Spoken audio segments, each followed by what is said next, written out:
Part 9 की शुरुआत में हम जी को देखते हैं जो कि कोड के लिए काफ़ी परेशान होता है। तभी कोई अननोन पर्सन उसे कोड की फ़ोटो सेंड करता है। दूसरी तरफ हम कोड को देखते हैं जो कि बीच साइड पर होती है और की को काफ़ी मिस कर रही थी। तभी थोड़ी देर बाद वहाँ जी भी आ जाता है। वो कहती है, तुम्हें कैसे पता चला कि मैं यहाँ हूँ? कोड कहती है, किसी अननोन पर्सन ने मुझे मैसेज करके बताया कि तुम यहाँ हो। कोड कहती है, मुझे मोजी की काफ़ी चिंता हो रही है क्योंकि इन 2 सालों में मैं कभी भी उससे दूर नहीं रही। जी कहता है, तुम मोजी की चिंता मत करो, उसका ध्यान मैं रख लूंगा। और अब क्योंकि हम बीच साइड पर आ ही गए हैं तो क्यों ना थोड़ा एंजॉय कर ले। आफ्टर दैट वो दोनों साथ में काफ़ी मस्ती करते हैं। दूसरी तरफ हम की को देखते हैं जो कि मोजी को सुलाने की कोशिश कर रहा था। बट उसे सुलाते सुलाते बेचारा खुद ही सो जाता है। मोजी कहती है, डैड प्लीज उठो ना, मुझे खेलना है। नेक्स्ट मॉर्निंग जब उसकी आंखें खुलती है तो मोजी रूम में नहीं बल्कि बाथटब में होती है। वो कहता है, बेबी तुम यहाँ क्या कर रही हो? मोजी कहती है, मुझे पानी चाहिए। की कहता है, तो पानी यहाँ थोड़ी ना मिलेगा, चलो अंदर चले।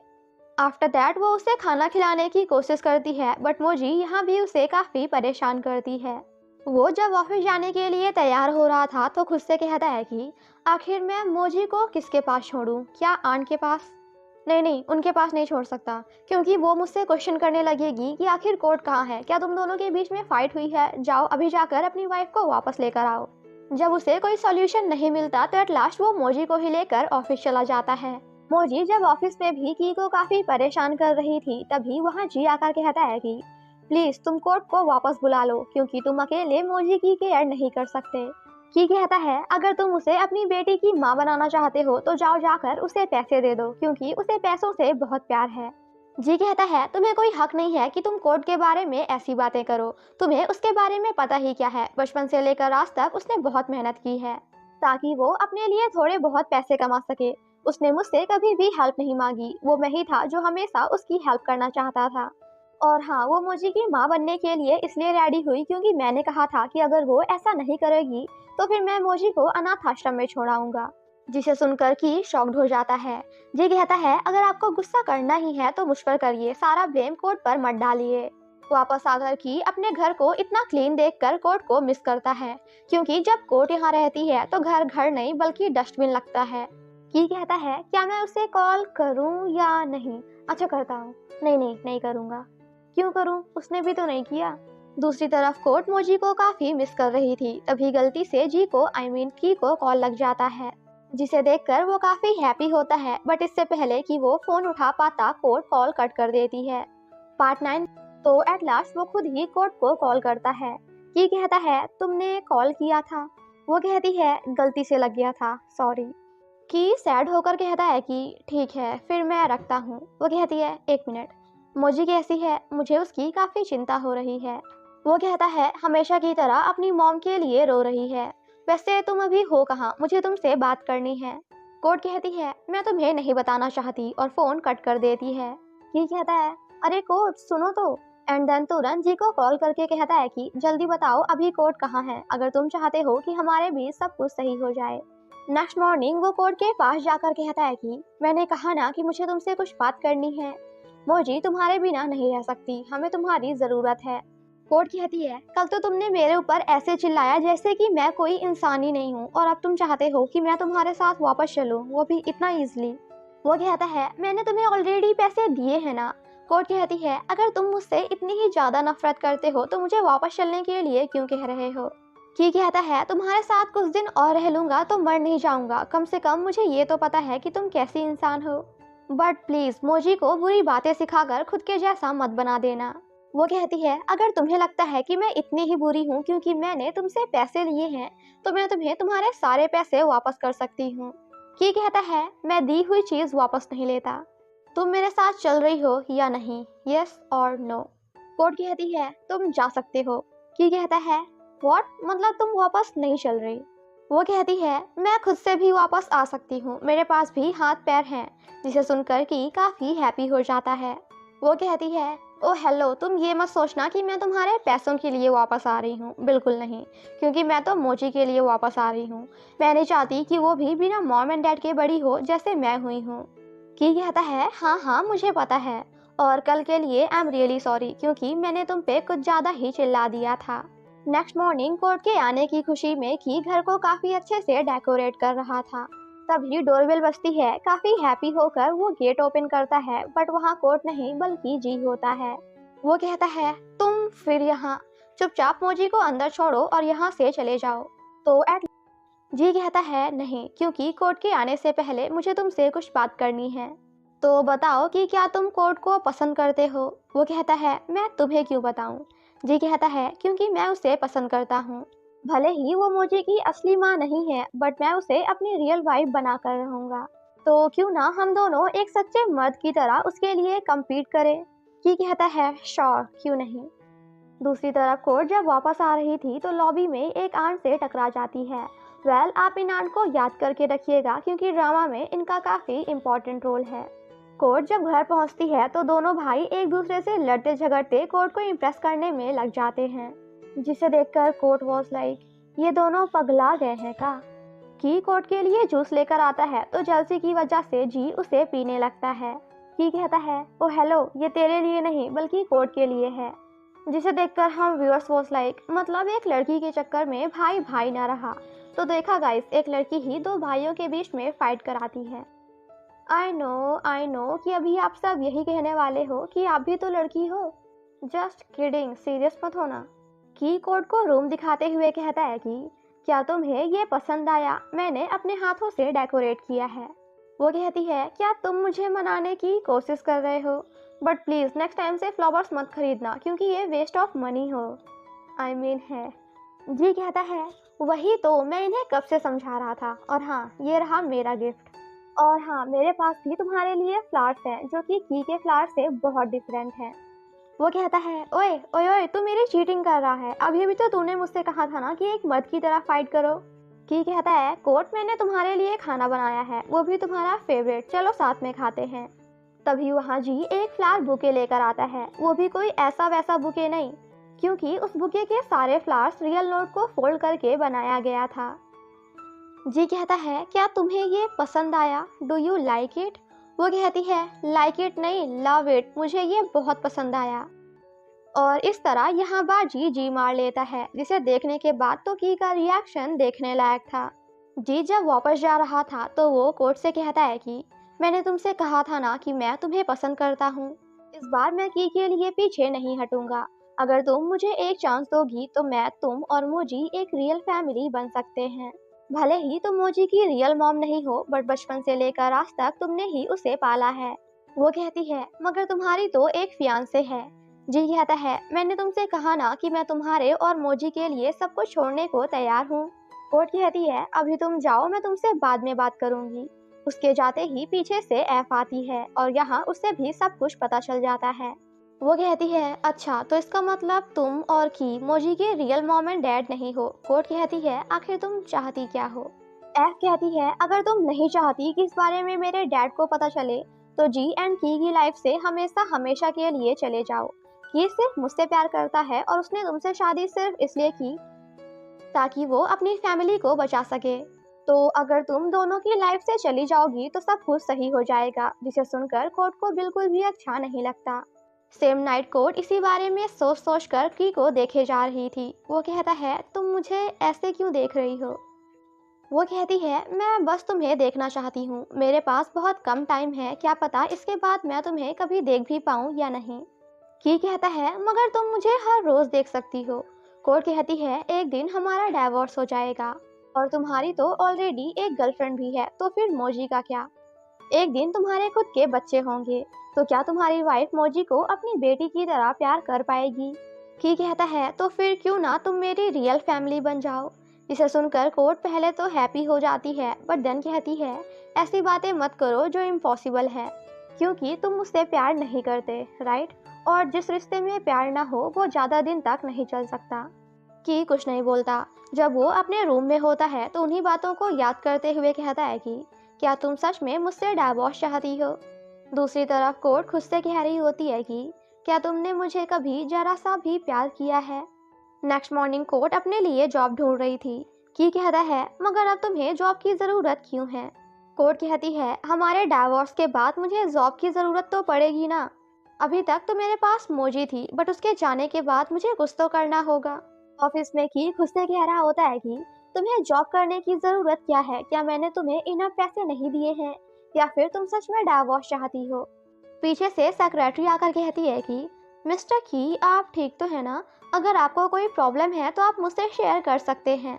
वो कहता है मैं जानना चाहता हूँ कि। सेक्रेटरी कहती है हाँ कि मतलब मैं ये। वो कहती है क्या? मैं जानना चाहता हूँ कि। अरे क्या जानना चाहते हैं, आप बताएंगे भी? वो कहता है सामने वाला पर्सन हमसे प्यार करता है या नहीं कैसे पता चलेगा? सेक्रेटरी हंसते हुए कहती है कि क्या आप मिस कोर्ट की बात कर रहे हैं? वो कहता है हाँ बिल्कुल। आई नो कि ये थोड़ा वियर्ड है, बट मैं सच में जानना चाहती हूँ, चाहता हूँ कि आखिर मेरी वाइफ मेरे बारे में क्या फील करती है। वो कहती है आपने बिल्कुल सही इंसान से पूछा है, ये पता करना बहुत ही आसान है। पॉइंट नंबर 1, आपको ऐसे दिखाना है कि जैसे आपका किसी से अफेयर है, और अगर वो जेलस हुई तो डेफिनेटली आपको पसंद करती हैं। ये कहता है अगर वो जेलस नहीं हुई तो? वो कहती है तब तो और भी ज़्यादा एक्टिंग करिए, उन्हें जेलस फील कराइए और उनके सामने एक अच्छा हस्बैंड बनने की एक्टिंग करिए। जिसे सुनकर की वॉज लाइक व्हाट? मतलब मैं ऐसा दिखाऊं कि जैसे मैं उसे चीट कर रहा हूँ और साथ ही साथ एक अच्छा हस्बैंड भी बनना है? बट ऐसा क्यों? मैं कंफ्यूज हूँ। वो कहती है अरे तभी तो उन्हें आप पे शक होगा कि आखिर अचानक से मेरा हस्बैंड इतना अच्छा कैसे हो गया। और फिर क्या था जिसके बाद तो हमारे मिस्टर की कोर्ट को जेलस एंड एक अच्छा हस्बैंड बनने में लग जाते हैं। बट ये प्लान कोर्ट पर काम नहीं करता क्योंकि वो जेलस ही नहीं होती। तभी उसे सेक्रेटरी का प्लान नंबर 2 याद आता है। वो कहती है लड़कियों को फनी लड़के पसंद हैं, सो आप कोर्ट को थोड़े जोक सुनाइए, हंसाइए, अपना सेंस ऑफ ह्यूमर दिखाइए। आप उन्हें अच्छे अच्छे जोक सुनाकर हंसाइए। कि ये भी करने की कोशिश करता है, बट ये भी कोर्ट पर काम नहीं करता। कोर्ट कहती है कुछ गलत खा लिया है क्या, या फिर पागल हो गए हो? की कहता है हाँ मैं पागल तो हुआ हूँ, बट तुम्हारे प्यार में। जिसे सुनकर कोर्ट उसे इग्नोर करते हुए वहां से चली जाती है। नेक्स्ट मॉर्निंग सेक्रेटरी पूछती है क्यों बॉस, प्लान काम किया? वो कहता है नहीं। वो कहती है डोंट वरी, हमारे पास प्लान नंबर सी है। नेक्स्ट सीन में की कोर्ट के सामने ऐप से बात करने की एक्टिंग करता है। वो कहता है अच्छा ऐप, तो तुम यहाँ आना चाहती हो एक रात के लिए? कोई नहीं, मैं कोर्ट से पूछ कर बताता हूँ। और हाँ, गुड नाइट। ब्लैंकेट ओढ़ना मत भूलना क्योंकि मैं नहीं चाहता कि तुम्हें ठंड लग जाए। बाय। दूर से ये सब सुनकर कोर्ट काफी जेलस हो रही थी। की कहता है एक्चुअली कोर्ट, एफ ना यहाँ आने वाली है, तो क्या तुम मेरे रूम में सो सकती हो? वो कहती है बिल्कुल नहीं। की कहता है क्यों नहीं, बस एक ही रात की तो बात है। वो कहती है अगर एफ यहाँ सोने आई ना तो मैं जाकर जी के रूम में सोऊंगी, एंड देन गुस्सा होकर वहाँ से चली जाती है। जिसे देखकर की काफी हैप्पी होता है क्योंकि फाइनली उसका प्लान नंबर सी काम कर रहा था। मॉर्निंग में सेक्रेटरी पूछती है क्यों बॉस, ये काम किया? वो कहता है हाँ थोड़ा बहुत, ऑलमोस्ट। वो एफ के आने से खुश नहीं थी। उसने मुझसे कहा कि अगर वो यहाँ आई तो मैं चली जाऊंगी। सेक्रेटरी कहती है दैट्स इनफ, इतना काफ़ी है। वो कहता है क्या सच में, मतलब वो मुझसे प्यार करती है? सेक्रेटरी कहती है मेरे पास आपके लिए एक बहुत ही अच्छा प्लान है। इस वैलेंटाइन तो आप उनका दिल जीत ही लोगे। बट तब तक आपको पेशेंस रखना है एंड उनके साथ अच्छे से बिहेव करना है। दूसरी तरफ जी भी अपने फ्रेंड को बता रहा था कि इस वैलेंटाइन मैं कोर्ट को प्रपोज करूंगा, और अगर उसने मुझे एक्सेप्ट नहीं किया तो फिर मैं उसे हमेशा के लिए भूल जाऊंगा। I will give up on her. Court जब मोजी के साथ खेल रही थी तभी वहाँ वो आंट आती हैं और कोर्ट से कहती हैं कि अगर तुम कभी बिजी हो तो मोजी को मेरे पास छोड़ सकती हो। वो जब जा रही थी तो अचानक से उन्हें चक्कर आने लगता है, जिसे देखकर कोर्ट एंड जी उनकी हेल्प करते हैं। उनके रूम में जब कोर्ट को कोई नहीं दिखता तो वो कहती है क्या आप यहाँ अकेले रहती हैं? आंट कहती है हाँ, क्योंकि मेरे हस्बैंड की डेथ हो चुकी है। कोर्ट के जाने के बाद आंट काफी इमोशनल होकर उसे देख रही थी। नेक्स्ट मॉर्निंग ही जब कोर्ट के हाथ का बनाया हुआ खाना टेस्ट कर रहा था तो वो दोनों एक दूसरे के काफी क्लोज आ जाते हैं और कुछ ऐसा करने ही वाले थे कि तभी कोर्ट को वैन का कॉल आ जाता है और बेचारे दोनों डिस्टर्ब हो जाते हैं। और उनके साथ साथ हम व्यूअर्स भी, जो इस सीन का बेसब्री से इंतज़ार कर रहे थे। ये भी कोई कॉल करने का टाइम है? वैन ने तो सारा मूड ही खराब कर दिया। वैन कहता है, एक्चुअली कोर्ट मेरी मॉम यहाँ आई हुई हैं और वो तुमसे एनमोजी से मिलना चाहती हैं, तो क्या आज शाम तुम फ्री हो? वो कहती है, ओके, मैं की से पूछ कर बताती हूँ। जिसके लिए पहले तो की मना कर देता है, तो कोर्ट इसे इमोशनली ब्लैकमेल करते हुए कहती है कि बचपन में मैं अनाथ थी, मेरे मॉम एंड डैड नहीं थे, तो हमेशा वैन की मॉम ही मुझे अपनी बेटी की तरह ट्रीट करती थी। वो मेरे लिए मेरी माँ जैसी हैं, तो क्या मैं उनसे मिल भी नहीं सकती? की कहता है, ऑल राइट फाइन, अपना ड्रामा बंद करो, उन्हें बुला सकती हो। वो कहती है, अब तुमने परमिशन दे ही दी है, तो क्या मैं बगल वाली आंट को भी बुला सकती हूँ? की कहता है, मुझे पता था कि अगर मैं तुम्हें अपनी उंगली दूंगा ना, तो तुम सीधे मेरा गला पकड़ोगी। चलो ठीक है, तुम्हारी जो मर्जी है वो करो, बट प्लीज मेरे रूम को गंदा मत करना। आई मीन मेरा रूम गंदा नहीं होना चाहिए, बाकी चाहे कुछ भी हो जाए। आफ्टर दैट वो आन के पास जाकर उन्हें आज रात अपने घर पे डिनर के लिए इनवाइट करती है, जिसे सुनकर वो काफ़ी इमोशनल हो जाती हैं। रात में जब वैन की मॉम घर आती हैं तो कोर्ट उनसे मिलकर बहुत ही हैप्पी होती है। वो सभी जब साथ में बातें कर रहे थे तभी पीछे से वही आंट आती हैं, जिन्हें देखकर वैन की मॉम कहती हैं, हाय लादा, तुम यहाँ क्या कर रही हो? क्या तुमने कोर्ट को बता दिया कि तुम ही उसकी मॉम हो? जिसे सुनकर कोर्ट शॉक्ड हो जाती है। वो कहती है, व्हाट, मेरी मॉम? वो कहती है, हाँ बिल्कुल, मैं ही तुम्हारी मॉम हूँ। तुमसे सच छिपाने के लिए I am really sorry, please मुझे माफ कर दो। ये जानने के बाद कोर्ट इतनी ज्यादा शॉक्ड हो जाती है कि वो वहीं पे बेहोश हो जाती है। नेक्स्ट सीन में जब उसे होश आता है तो की एंड जी दोनों उसके पास बैठे होते हैं। वो कहती है, क्या ये सपना था या फिर हकीकत? जी कहता है, हकीकत। कोर्ट कहती है, मैं कंफ्यूज हूँ, मुझे समझ नहीं आ रहा कि मैं खुश हूँ या फिर सैड, क्योंकि वो अब्रॉड में अपनी लाइफ बहुत ही अच्छे से जी रही थी, जबकि मैं और ग्रैंडमा यहाँ जीने के लिए स्ट्रगल कर रहे थे।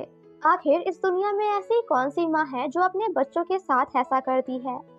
यहाँ हमें पता चलता है कि कोर्ट की मॉम जानबूझकर इस अपार्टमेंट में शिफ्ट हुई थी, ताकि वो दूर से ही कोर्ट का ध्यान रख सके। और जब की से फाइट करके कोर्ट अपना घर छोड़कर चली गई थी, तो वो मॉम ही थी जिन्होंने जी को मैसेज करके बताया था कि आखिर अभी कोर्ट कहाँ है। कोर्ट जब काफी परेशान होती है तो की उसे समझाने की कोशिश करता है। वो कहती है, उनके पास सब कुछ है, पैसे, गाड़ी, वो बहुत ही अमीर हैं, बट फिर भी वो मेरे पास कभी वापस नहीं आई।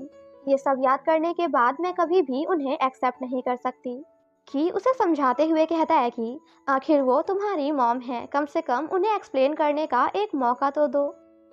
नेक्स्ट मॉर्निंग वो मॉम से मिलने जाती है और कहती है कि आखिर क्यों आप मुझे एंड ग्रैंडमा को अकेले छोड़कर चली गई थी? मैं जिंदगी भर अपने आप से यही पूछती रही, बट कभी समझ नहीं पाई। मॉम कहती है, एक्चुअली यहाँ मैं काफ़ी कर्जे में थी, मैंने बहुत से लोगों से पैसे लिए थे, इसलिए मैं यहाँ से अब्रॉड भाग गई, क्योंकि मैं नहीं चाहती थी कि मेरी वजह से तुम्हें या ग्रैंडमा को कोई प्रॉब्लम हो। मैंने सोचा था कि जैसे ही मैं बहुत सारे पैसे कमा लूंगी तो वापस आ जाऊंगी, लेकिन वहाँ के लोगों ने मेरे साथ स्कैम कर दिया। मेरे पास बिल्कुल भी पैसे नहीं थे और मैं और भी ज़्यादा कर्ज में डूब गई। मैं पूरी जिंदगी पैसों के लिए स्ट्रगल करती रही और इधर उधर भागती रही, लेकिन तभी किसी ने मेरी हेल्प की, मुझसे शादी की ताकि मैं वहाँ लीगली रह सकूं। और जब मेरे पास बहुत सारा पैसा आ गया तो मैं तुरंत वापस थाईलैंड आ गई, जहाँ मुझे पता चला कि तुमने की से शादी कर ली है और तुम्हारी एक बेटी भी है। मैं तुम दोनों को हमेशा दूर से ही देखा करती थी, बट कभी इस बारे में नहीं बताया। मुझे पता है कि तुम मुझसे गुस्सा हो, मुझसे नफरत करती हो और कभी भी मुझे माफ़ नहीं करना चाहती, बट प्लीज़ मुझे माफ़ कर दो। ये सब सुनकर कोर्ट भी काफ़ी इमोशनल हो जाती है। वो जब वापस आती है तो की कहता है, क्या तुमने अपनी मॉम की बात सुनी? अब तुम क्या करने वाली हो? कोर्ट कहती है, बचपन से लेकर आज तक मैं बिना मॉम एंड डैड के ही बड़ी हुई हूँ, तो आगे भी उनके बिना रह सकती हूँ। मैं उनसे गुस्सा नहीं हूँ और ना ही मैं उनसे नफरत करती हूँ, मैंने उन्हें माफ़ कर दिया। बट अगर तुम मुझे उनके क्लोज जाने के लिए कहोगे, उनके साथ रहने के लिए कहोगे जैसे नॉर्मल फैमिलीज रहती हैं, तो मैं ऐसा नहीं कर सकती। कि उसके आंसू पोंछते हुए कहता है कि आई अंडरस्टैंड, मैं समझ सकता हूँ। अभी उन्हें माफ़ करने में तुम्हें थोड़ा टाइम लगेगा, it takes time, don't worry. और इसी के साथ हमारा ये पार्ट यहीं पे ख़त्म हो जाता है, बस एक आखिरी पार्ट और बचा है, so stay tuned. Thank you so much guys for watching my explanation. Stay safe and healthy, bye bye.